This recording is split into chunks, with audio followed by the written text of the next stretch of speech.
अंत. अंत प्रत्येक गोष्टीचा अंत ठरलेला आहे. तुमचा, माझा, या निसर्गाचा, या युगाचा, सगळ्या गोष्टींचा अंत हा ठरलेलाच आहे. पण त्या अगोदर आपण आपलं कर्तृत्व सिद्ध करायला हवं. त्या अगोदर आपण आपल्या जीवनातल्या सगळ्या मनोकांक्षा पूर्ण करण्याकरिता प्रयत्न करायला हवा.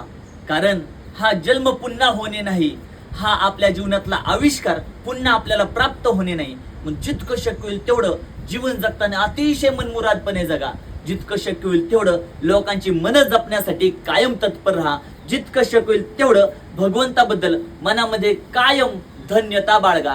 कारण ज्या दिवशी तुमच्या हृदयातून त्या भगवंतासाठी धन्यतेची भावना निर्माण होते ना, त्या क्षणापासून भगवंताला तुमचा उत्कर्ष वाटायला सुरुवात होते. आमचे तुकोबराय देखील म्हणतात, तयाचा हरेक वाटे देवा.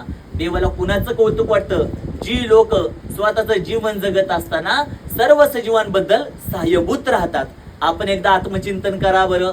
आपलं जीवन कुणासाठी सहाय्यभूत आहे याचा एकदा विचार केला ना, आपल्याला इतरांबद्दल सहाय्यभूत लांबचीच गोष्ट, आपलं जीवन अनेक जणांच्या जीवनासाठी अडथळा असल्याची जाणीव झाल्याशिवाय राहणार नाही. मग जितकं शक्य होईल तेवढं लोकांच्यासाठी सहाय्यतेने राहा. जितकं शक्य होईल तेवढं लोकांच्या सेवेसाठी तत्पर राहा. रामकृष्ण हरी.